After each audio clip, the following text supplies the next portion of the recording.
yesterday. They're going to go get their Letterman jackets again. The Indianapolis Colts are 2-6 against the Titans since Pat McAfee came up here and did his wrestling announcement. And the Jacksonville Jaguars, they haven't had back-to-back winning seasons since I was a senior in high school.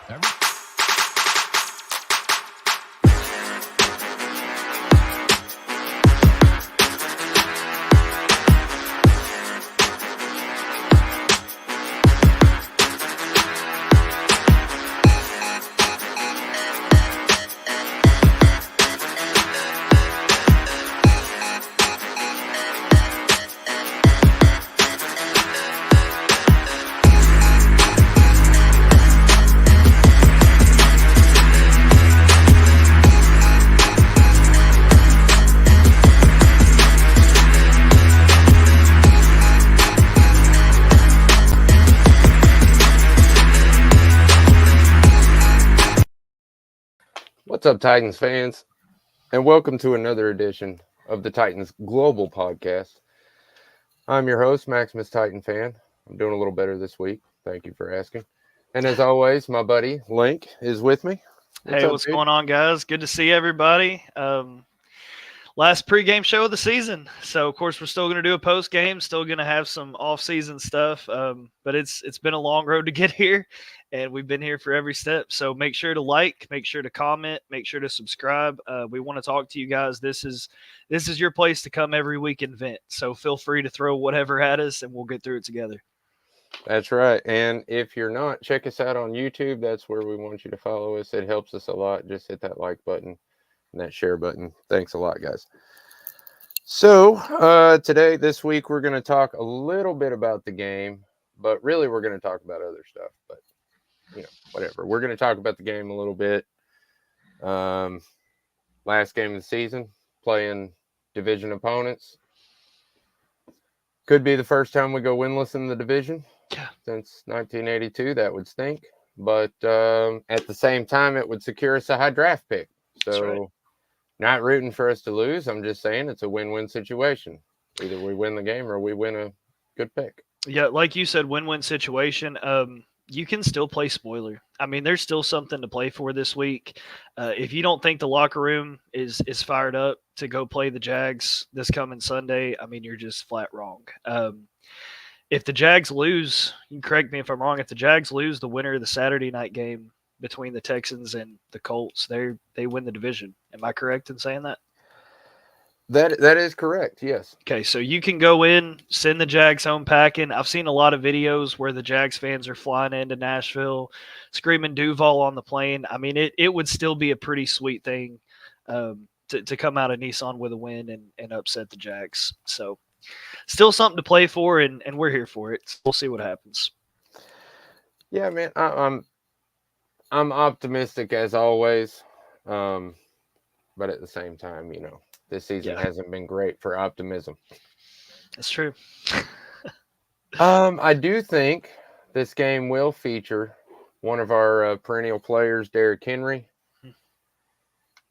It could be his last game as a Titan. Yep. I think more than likely it will be. I hate to say that, but I just think it will. But the fact that I think it will might prove to be wrong, because the Titans rarely do what I think is the right move. That's true. Sometimes it works out and sometimes it don't. So yeah, for better or worse. And I'm with you. We were talking before the show just about kind of our over-under numbers for Derrick Henry carries. And for me, I think it's going to be a big game for him.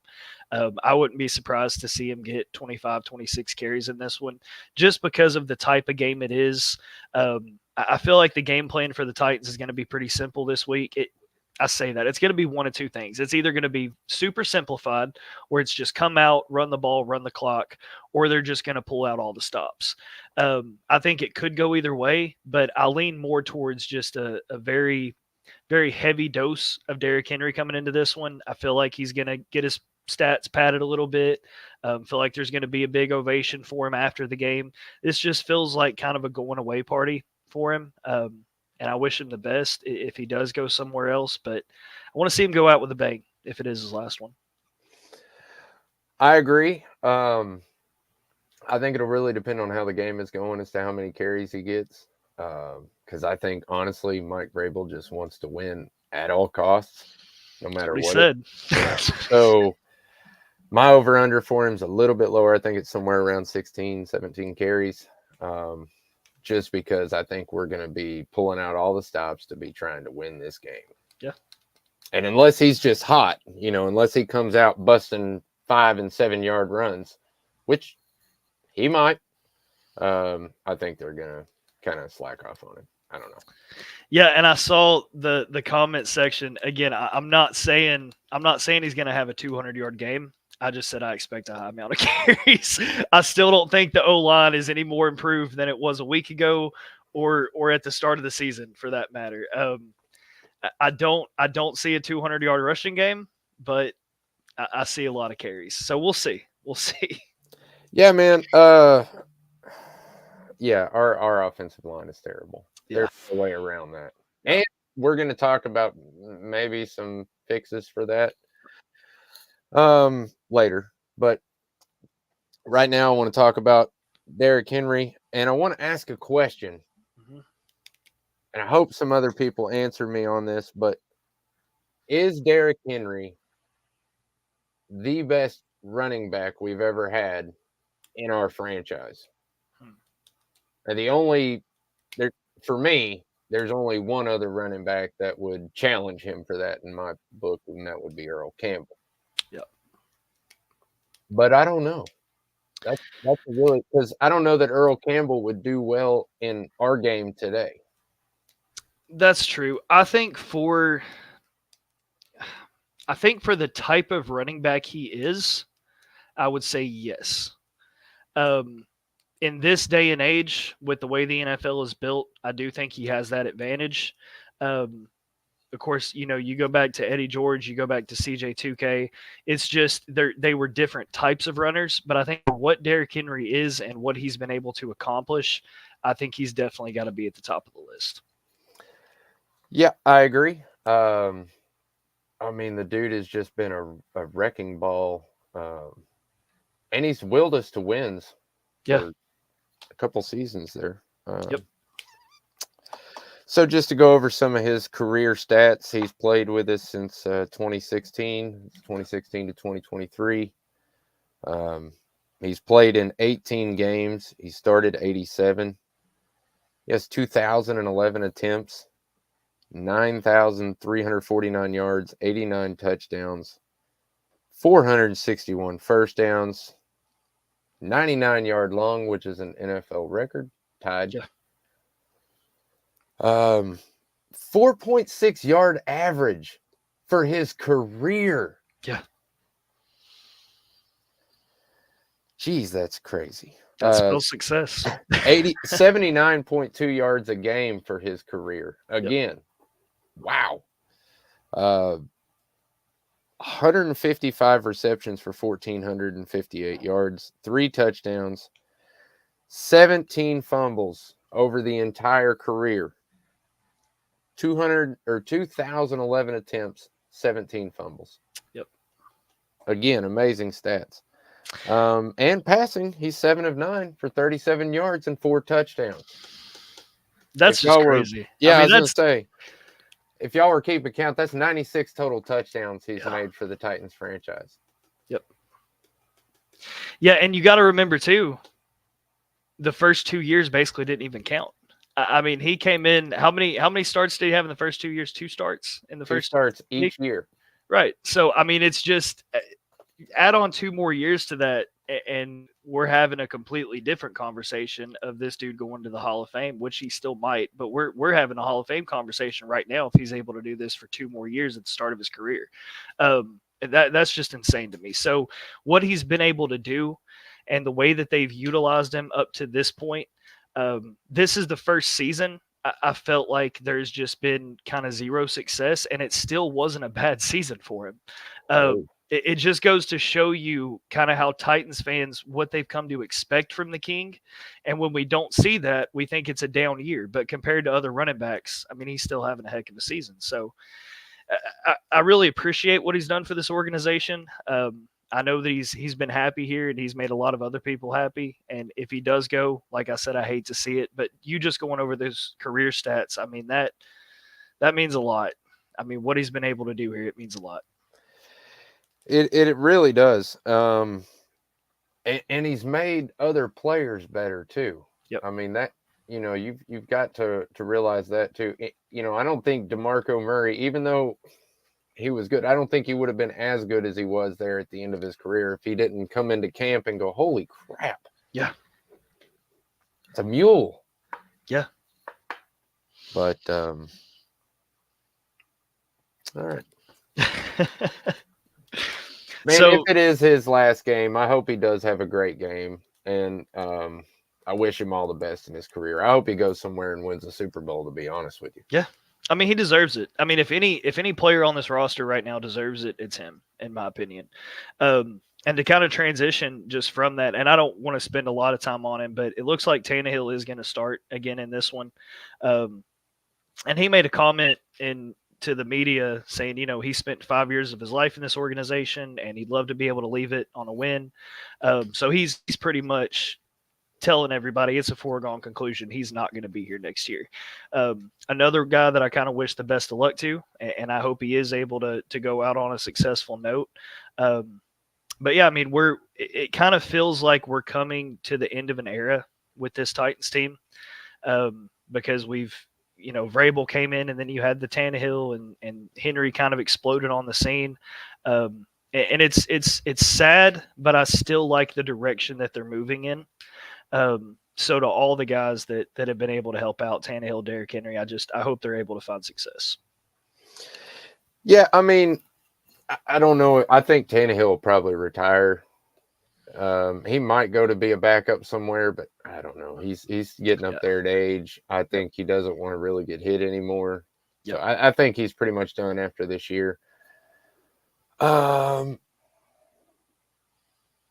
other big thing I wanted to talk about, and this is a very unpopular opinion on social media. I kind of got razzed about it all week. So I wanted to back it up with some stats. But everybody talks about Vrabel being on the hot seat. Yep. And you've got probably about 40% of the fans want him fired, which is crazy, but that's probably about accurate, about 40%, 35, 40. And then the rest of us, or the rest of the fans, don't want him fired. But there's a lot of us questioning. Yeah. There's a lot of us that are a little unsure after this season. And it's really not anybody's fault except Mike Vrabel. And I look it up and I try to be as fair as I can with everybody. But I'm going to put up a graphic to try to help what I'm explaining along. So what we're looking at here is the seasons for the Tennessee Titans from 2016 to 2023. It's basically Derrick Henry's career. But you see there on the bottom 2 years, 16, 17, we all know Mularkey was the head coach. He got us to 9-7. 16 was actually our first winning season in a long time. And Mike Mularkey did that. The next year he went 9-7 again. And actually went to the playoffs. And then was fired because he refused to fire Terry Rubinsky. And as we all know, Mike Vrabel became the coach. Mike LaFleur became our offensive coordinator. And we went 9-7 again. And then Matt LaFleur went away. And in came Arthur Smith, gentleman on the left there, if you don't know, and A.J. Brown, gentleman on the right, if you don't know. Though the next two seasons, with these two gentlemen being on the Titans, we went 11-5 and 12-5. Yep. Now, at the end of the 2021 season, both of those guys left the organization. One went to be a head coach. One was traded by an idiot. I mean, that's the simplest way to put it. That is a pretty, I think that's fair. Yep. So my point is, as soon as they leave, we're at 7-10. We didn't have that terrible of an offensive line last year. We had Nate Davis, who was a lot better than, let's be honest, he was better than Ryan Brunskill. Absolutely. Or David Brunskill. And then we had Ben Jones, who is worlds better than Brewer. Yep. Now, Jones was injured a couple games last season, but the point is, much better offensive line. We still couldn't hold it together. We still have 2 losing seasons. So if you take all of Mike Vrabel's seasons and put them together, he didn't really do that much. The elevation came from Arthur Smith and A.J. Brown. So how effective was Mike Vrabel to our team? How effective was he at making us winners? Yep. That's the question I have. And unfortunately, as a fan, that's one question you really don't want to have about your head coach.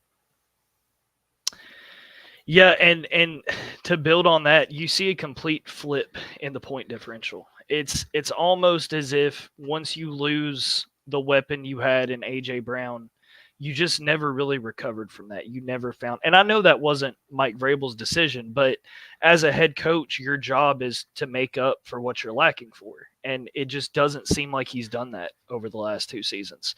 Now, I'm convinced that him and John Robertson probably had some differences of opinion on player personnel. I mean, we saw that on draft night when the A.J. Brown trade happened.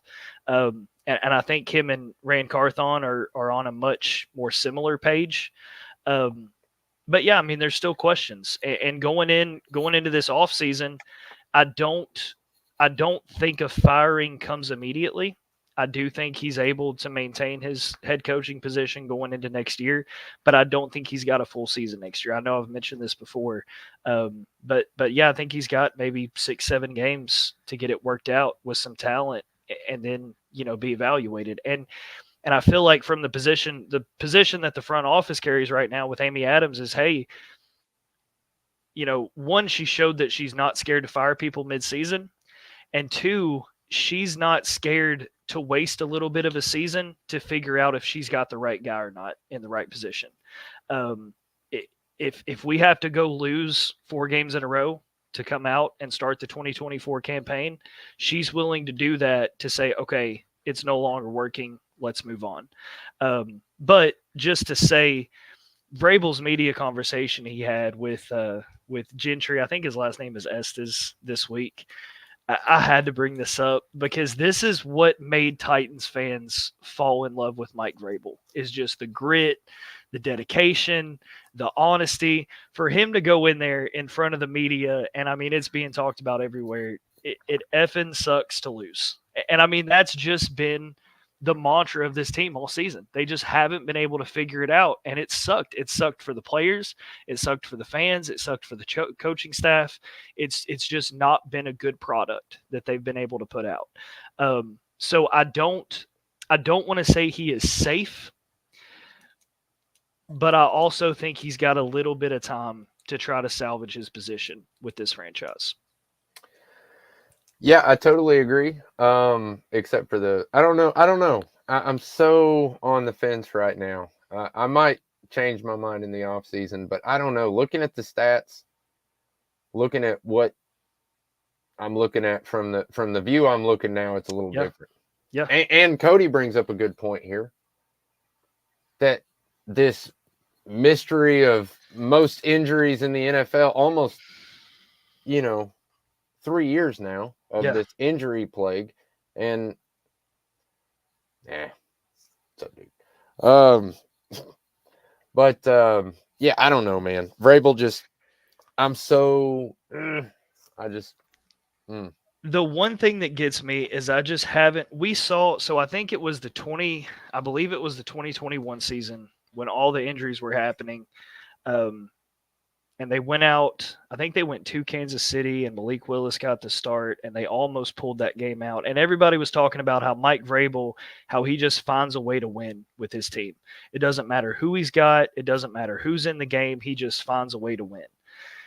And I feel like we're not seeing that anymore. I just don't see the ability to adapt to situations, whether that be week to week, whether that be play to play. I just haven't seen his ability to adapt. And I don't know if that falls on his, well, it has to fall on his shoulders. Even if it's the coordinator's fault, at the end of the day, he's the one who puts the coordinators and keeps the coordinators in their position. And that's another thing I'm sure we'll discuss, come the off season is, what do we do with this coaching staff? Because I feel like there has to be a pretty big overhaul just all around right now for things to work. So yeah, I haven't seen the adaptation. I haven't seen the ability to overcome, and the injuries have just been a huge problem. Even when they were winning, the injuries were still a problem. Yeah, this all started when I asked a simple question of, Arthur Smith. It was before the news came out that he was going to be fired, but, looked like he was going to be fired. Yep. And I said, hey, if he gets fired as a head coach, would you welcome him back as an offensive coordinator? And a bunch of people said no. And I was like, are you serious? Why not? Because he wasn't a good head coach? Yeah.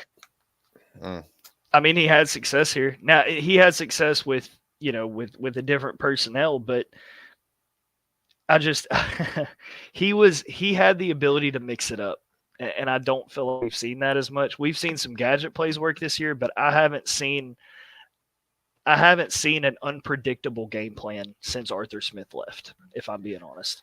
Well, the thing that gets me, and this is what I don't understand about our offensive coordinator this year, because Tim Kelly seems to be a pretty competent play caller. He calls, like you said, those gadget plays at just the right time. Most of them have worked, but he has an inability to see, or doesn't want to change, the fact that his O-line sucks. Yeah. I mean, what's the first thing you do as an offensive guy if your O-line sucks and you have a quarterback that can run a little bit? You move the pocket. Yep. Bootlegs, zone scheme, whatever you need to do. Yep. You move the pocket around. And I just don't see that at all. I don't think I've seen a bootleg, maybe a couple this year. I don't know if I've seen any. I don't know. But yeah, and the thing that gets me is I see a lot of the play action rollouts, but with this offensive line, you don't have time to hit the play action, because by the time you fake the handoff, you've already got guys in the backfield. And like you said, I haven't seen the ability to overcome the issues they've got. I want to see more bootlegs. I want to see more outside runs with spears. I want to see us stop trying to pound the ball up the middle for 2-yard losses. And it's frustrating because I feel like it's the same things we talk about after a loss over and over and over every week. And it's like, if we can see this, if fans can see this, if the national media sees this, why isn't that coaching staff seeing this? And that's been the most frustrating thing for me, is just I stand here beating my head against a wall every time I watch this Titans team play, because it's the same things over and over and over.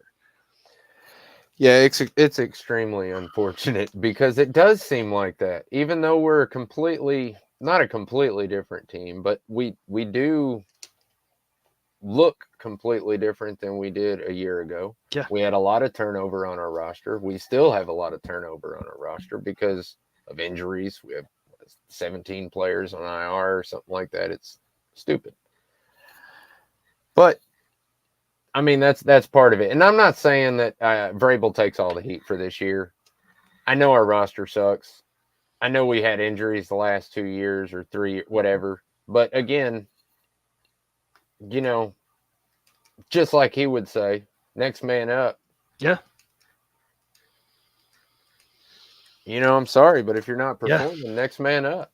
Well, and at some point, somebody's got to take the blame. I mean, that's just how it works in the NFL. This is a business. I mean, that's the fact that this is a business is the reason we probably won't see Derrick Henry. It's the reason we won't see Tannehill. It's the reason we're going to see so much turnover, is because at the end of the day, the NFL is a business, and it doesn't matter whose fault it is. But if something fails for 2 to 3 years in a row, there's got to be change happen. Somebody's got to take the fall. And right now, Mike Vrabel is kind of the head of the pack to be the fall guy, in my opinion. So we'll see. Like I said, I still think he's got a little bit of time next year with a different roster to get some things figured out. But man, something's got to give. Something's got to give, and it's got to give quick. Well, our defenses too. You know, that's another thing. A lot of people say, "I want an offensive-minded coach because then, well, our offense will be better." Well, that's not always true. No, because Mike Vrabel is very much a defensive-minded coach, and our defenses have not been good under him. The only good defensive year that we've had, stellar. Not even stellar, just good. The only really good defensive year we've had was 2020, I believe. Yep. All our other defenses were just average. Well, and we were talking even in the graphic you put up where we had those kind of magical seasons, the 11-5s, the 12-5s. The wild thing was we were sitting there thinking, man, we've got this explosive offense. If the defense could just be average, if they could just be average, if they could just keep us in some of these games, and now it feels like that just completely fell off, and now we're just looking for an average anything at this point.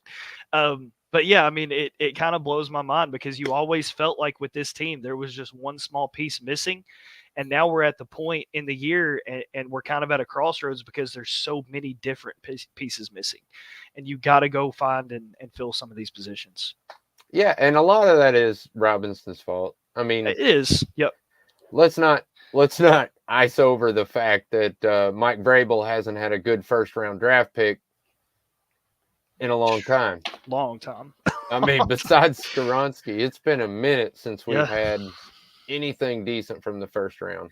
The first 2 rounds. We got a couple lucky ones in the second round with like A.J. Brown and Derrick Henry. I don't know, was he drafted by me? No, he was drafted by J-Rob.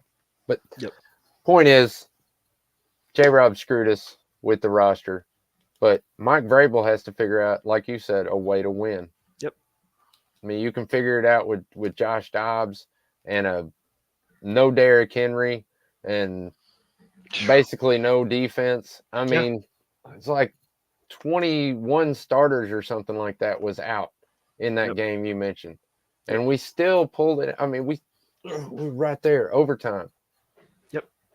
Yeah, so, I mean, they had the magic. I mean, you go from a season like that. I mean, you're going to see this type of frustration when you go from a season like that, and then you get to this year and you've lost 7 games by 0.7 or less. I mean, you've got these 1-score losses that have absolutely destroyed your season, and it just feels like the magic is kind of lost. But even in saying that, and again, I know I go back and forth, but even in saying that, was it magic? Was it luck? Or was it Mike Vrabel? Yeah, I want to know how much of that was Mike Vrabel pushing his guys to go and get a win versus how much it was these guys just wanted to go out and win. You had the right group of guys who were going to get behind each other and push each other because there wasn't any kind of crazy play calling. There wasn't any kind of special stuff they were doing. It wasn't onside kicks. It wasn't crazy immaculate interceptions. It was just guys going out and playing tough. And I don't know how much of that I can credit to Vrabel versus how much of that I can just credit to the individual players. So I don't know. I'm still torn on it, but it's a league where it's really hard to find a good coach. Just remember that. I agree with you on that. Here's a good question, Cody. You ask why they don't use Burks in the same way they used A.J. Brown. I can express that very easily. In the first season, if you remember, they actually tried that. A.J. Brown's most of his numbers on the Titans came between the numbers on the field, center of the field, crossing routes, drag routes, pull routes, whatever you want to call them, slants. Treylon can't do that because when he catches the ball in traffic and someone nails him, he gets hurt. I'm just being real. He got hurt twice doing it last year, and they were like, maybe we'll just kind of streak him from now on. Yeah, well, and even to build on that, it's not only is it tough for him to stay healthy, but when he's not on the field and he has no conditioning, he can't come in and run slant plays because he can't keep up. with the defenses. So it's almost like they just throw him in every couple plays and say, just go, just hit a go route. And they want to try to get deep shots to him because of the type of player he is, because of his physical attributes. But it's hard for him to run slants and run outs and run all these, these, I don't want to say complicated, but different types of routes because the conditioning's not there because he's not able to stay on the field. He's not able to stay at practice. It's just been a bad cycle for him. It goes from starting, getting injured, setting out, starting back, getting injured, setting out. He's just been in this vicious cycle and just never found that consistency. And when you can't find consistency, it's hard for a coaching staff to trust you. So I feel like that's led to a lot of the rough seasons that we've seen for Treylon Burks so far. Yeah, for me, it's just like Christian Fulton, man. It's the exact same thing you were talking about. He gets injured, tries to come back in and play, and then he gets injured, and then he tries to come back and play. And that just doesn't work, especially if you're a guy that runs like that and has to make those hard cuts and, stop on a dime. Kind of stuff's rough on your ligaments. It's rough on your joints. You have to keep yourself in really good shape to be able to do that every game, 50 times a game. Yeah, and remember, too, when he was drafted, the big knock on Treylon Burks was his conditioning because he's got – and no judgment, I've got asthma, but he's got asthma. He came into training camp. He wasn't able to keep up. I mean, there were reporters coming out saying, hey, we're kind of worried about this guy because it doesn't look like his cardio's where it needs to be. I mean, that was a big knock on him coming out of the draft, and it kind of started worrying some people, and now we're seeing some of that catch up to him later on in his career. So – the signs were there. The signs were there when he was drafted. Yeah, and it's really unfortunate too. And you made a great point there, Cody. I do think the Eagles game messed with him. Yeah. Honestly, I think that was probably in his head when he tried to catch that ball last Sunday. Yep. And he just bricked it. Yep. So, that's just the way it is. I don't think Burks is near the player that we want him to be. He's darn sure not the player we expected or tried to replace or whatever you want to call it. Yep. But he's not even going to be up to par with the first round draft pick. No. And he hasn't been. So it just looks like another J-Rob miss. But I'm not going to harp. I mean, if he's here next season, at best, he's your fourth receiver. At best. And I would dare to say fifth or sixth. I just don't feel like you can go into next year expecting him to be a top 3 receiver on this team. You just can't. And that stinks. And I hope he proves me wrong. I still hope he hits whatever ceiling he's got. But just from what I've seen on tape and from what I've seen in the past, I don't think he's even a good number 4 on this team right now. Yeah, honestly, when I sat down and thought about it, who I wanted, he's 4 or 5. Mm-hmm. He's right around NWI, Nick Westbrook-Ikhine. Yeah. Yep. I hate to say it because I bashed on NWI all off season, and he made me eat crow in a lot of special situations this year before he got hurt. I hate that he got hurt, and his season ended like that. But man, I gotta hand it to the guy, man. And that's the sad thing when your first round draft pick is being compared to an undrafted free agent who is so underrated that he makes almost the minimum veteran minimum. Yeah. And you're comparing your first round draft pick to him. Yep. Yeah, and I'll take it a step further. I mean, if I'm Levis or if I'm Tannehill and it's the last play of the game and I've got 3 receivers in and I've got Chris Moore, NWI, and Treylon Burks. Treylon Burks is the last guy I'm looking at. I mean, honestly, and that's not how this team was supposed to be built. That's not what Chris Moore was supposed to be coming into this year. That's not what NWI was supposed to be coming into this year. But that's what we're left with because of the failure we've seen from Treylon Burks. So, yeah, I mean, it's tough for the guy, and I feel for him, and I hope he's able to turn it around. He just hasn't shown me that he can do it yet. Yeah, well, not only Treylon Burks, but also Kyle Phillips. I hate to say it, but that's true. Yep. Your best stat on my board is availability. Yep, absolutely. If you're not available to play, you're no good. Yep. I don't care if you're lightning in a bottle on the field, bro. If you're not on the field, you ain't helping my team. And that's why NWI has been able to have such a successful career with this organization, because he's been available. He's when a guy goes down, he's there, and he makes the most of his opportunities. I mean, he's had some drops, he's had some rough plays, but he's also had some of those moments of, who the heck is that guy? So I mean, just being available, being on the field, and putting yourself in a position to make plays. I mean, that's what keeps you in this league. And if you can't do that, you're not going to find a team that keeps you around very long. I wholeheartely agree with that statement. Yep. And yeah, NWI really did prove his value this year. Not only that, he's a Mike Vrabel player. Very blue collar. Yep. Not afraid to block, team oriented, hard worker. I mean, it's exactly what Vrabel wants in a player. Yep. But that's another problem in my book. Nick Westbrook-Ikhine, even though he did great this season for my expectations of him, let me tamp that down a little bit. That should not be the guy you're pointing at saying that's the kind of player I want. Yeah. I mean, let's just be completely honest. When it comes to the NFL and the positions, some of the best wide receivers in this league are divas. It's just how it is. And Mike Vrabel's not the kind of guy to want a diva in the locker room, but sometimes you need a diva's talent. And I mean, honestly, because who on this team, and DeAndre Hopkins is great, and he's humble, and I respect that, but he's older. This new generation, they're not that. I mean, they want to come in, they want to make money, they want to talk, they want to post TikToks, they want to do whatever they want to do, but the good ones show up on Sunday and prove it.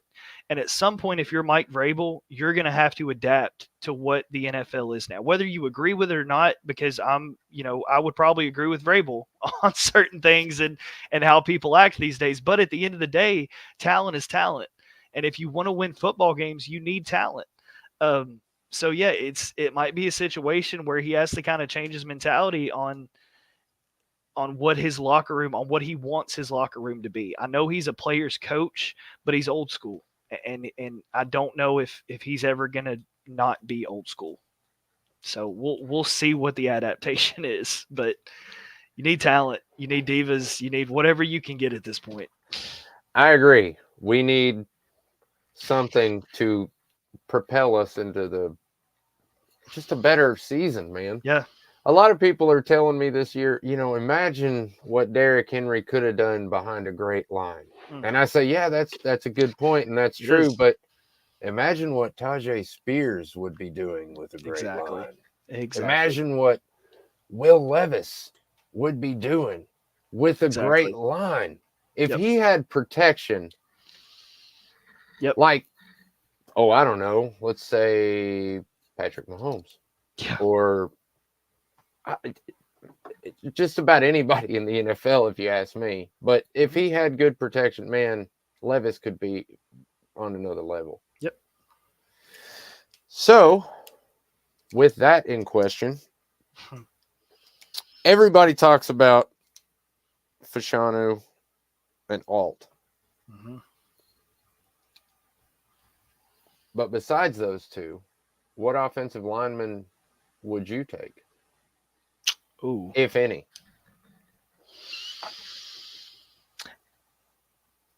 If you can't get either one of those two in the first round, I'm not taking an offense. I'm not taking another offensive lineman in the first round. I'm not. If somehow both of those guys are gone by the time the Titans pick, I think you've got to look at another position, because there's too much talent coming out in this draft, and those are your two most talented offensive linemen. If you can't get either one of those, I'm not spending a first round pick on a lineman. I agree. Except I don't know. They're around 20 to 25, I guess. There's that. What is that kid's name from Duke? He's a true left tackle. Yeah. But other than him, I mean, yeah, it goes from like maybe a top 5 pick to a top 10 pick all the way down to like 25. Yep. For left tackles. Yep. There's a couple good right tackles coming out, but I'm not interested in a right tackle in the first round. I want a left tackle. Yep. So, yeah, I 100% agree with you. If you can't get Fashanu Alt or Fashanu. No, thank you. Yep. I said that wrong. Damn, I screwed that up. But yeah, I say if you can't get either one of them, either trade down late first round or just trade completely out of the first round and get what you can in the second round. Maybe pick up another pick in the second round. Maybe pick up a first in the next year. I don't know. Top 5 pick going all the way down to 25. You get a lot for that. Can. Absolutely. Yeah, I mean, like I said, there's a lot of talent coming out in this one. Got a lot of good receivers. You've got some good weapons that are going to be available, and I'm still on the train of, hey, they've got to fix this line first and foremost. That has to be the goal. That has to be at the top of the board going into this offseason. But then you're going to have to find a weapon. You're going to have to find some guys to fill some spots. You're going to have some opportunities to do that in free agency, and that's what kind of worries me is the goal here would be to draft linemen and then sign talent in free agency. Talking about your wide receiver groups, that's kind of the goal going into this, I feel like. And if somehow those two guys aren't available, I'm really kind of worried to see how they try to build the line. I just feel like you've got to sell out for one of those two. You have to. Even if you've got to trade up to get them, you really need one of those guys. I don't disagree with that. I do kind of agree with Cody a little bit here that I don't know if corners are harder than elite receivers, because elite receivers, I mean, truly elite. You know, a lot of people think their receivers are elite, and they're really not. There's maybe 6, 7 elite receivers in the entire NFL. So there's a big difference between great and elite. Yep. But I do agree with you that corners are hard to find. A good corner is hard to find. I don't agree with this though.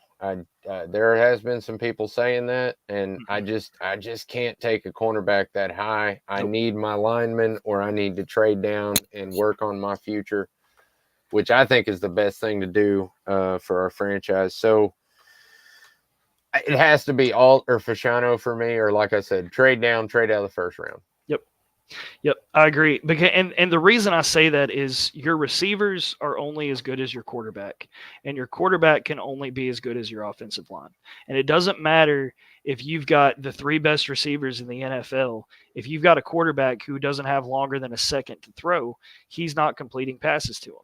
And then on the flip side of that, with the defense, unless you're shutting them down with one cornerback every single drive, you've got to be able to score points on the offensive side of the ball. And we just went over how you don't score points on the offensive side of the ball because your quarterback can't throw. So it's all got to start at the point of attack. Everything starts at the line of scrimmage, and your offensive line may be the most important group piece in football, because if you've got to be able to control the clock, you've got to be able to control the game and keep it at your speed. And then on the flip side, on defense, you're not going to shut them down every single play. I mean, NFL teams know how to score. They're going to score on you. You've got to be able to keep up at the same time. So I mean, I don't disagree with spending a second round pick on a corner. That wouldn't shock me. I feel like corner and receiver are kind of right there together, just because of how poor we've seen the secondary play, towards the end of the season. But first round has to be offensive lineman. You've got to start there and then build on that. Yeah, let me go ahead and throw this out there. I think 2 of our biggest free agency acquisitions are going to be a wide receiver and a cornerback. Yep. Let me start off by saying that, because otherwise my draft picks look stupid. So, yeah, that's just the way it is. And I would love nothing more. I don't want Alt or Fashanu not to be there. I want one of those guys to be there so I can go ahead and just take that first round draft pick, set him there. Now my left side of my line is clean. Mm-hmm. In the second round, I take a wide receiver, Troy Franklin. I'm not going to talk about it much, but that's what I do. The third round, I take our center. And I love it, man. I love this dude's name. Jackson Powers Johnson from Oregon. I know. Oregon lineman, whatever. But my point is, in my opinion, He's the best blocking center in college football. And the reason I say this is because he started over 300 games in 2 seasons, and then he started 850 something, or snaps. I'm sorry, snaps. But anyway, the point is, the guy had 3 sacks in his whole college, 0 sacks in his whole college career. 0. None. He had 3 quarterback hurries and 1 hit. Yep. In all of his college career. And he's a junior, which means he's a little bit young, which is even better. And he's 6'3" and 320 pounds, which is not Aaron Brewer. And do you know who else sizes up just like that and plays a lot like him? Hit me with it. I think I know, but yeah, I was gonna say, yeah, he You're plays right. a lot like Ben Jones, and he's a heck of a run blocker too. Yeah. So, in my opinion, I think, perfect offseason, just to round it out for you and give you a perfect picture of what I'm dreaming of as a Titans fan. But I would love T. Higgins. Yep. I don't know if that's going to happen, but man, I would love that. If not him, I don't think Pittman's going to get away from the Colts. I just don't. I don't know, though. They didn't sign Taylor, so maybe. But anyway, yeah, so that's pretty much, I think, again, I'm not going to talk about Troy Franklin that much, but he's a great wide receiver. You pair him with DeAndre Hopkins and T. Higgins. Holy crap. We have an amazing wide receiver core. Yep. Yeah, and I think, and just to kind of build on that, it really doesn't matter which receiver they draft. I feel like unless it's Marvin Harrison Jr., which I don't think is going to happen. I don't necessarily want it to happen, but unless it's him, you still have to have a number 2. I don't think there's another guy in the NFL draft, and I could be wrong, but it just doesn't feel like there's another guy in the NFL draft that can come in and start day 1 as a number 2 in this offense. I feel like you've got to go out into free agency and get a number 2 and let that draft pick be your number 3 and start developing at that position. Not to say that whoever you get can't be a future number 2 or a future number 1 for that matter. Exactly. But you've got to start developing them at that number 3 position. Otherwise, you're just going to fall into the same thing you did with Treylon Burks, in my opinion. Yep.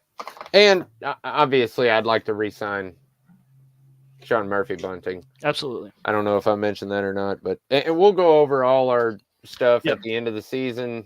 Once the season ends, we'll talk about who did good, who didn't, who met expectations, exceeded, or played like a giant lump of. Yep. But for this show, other than our scores and stuff like that, you have any final thoughts? I do want to pose a question. I don't necessarily want you to answer it now because I know we're going to talk about all this, coming up later. And I want fans to start thinking about this too. So when we do the post-game show, I want to get a grade for Will Levis this year.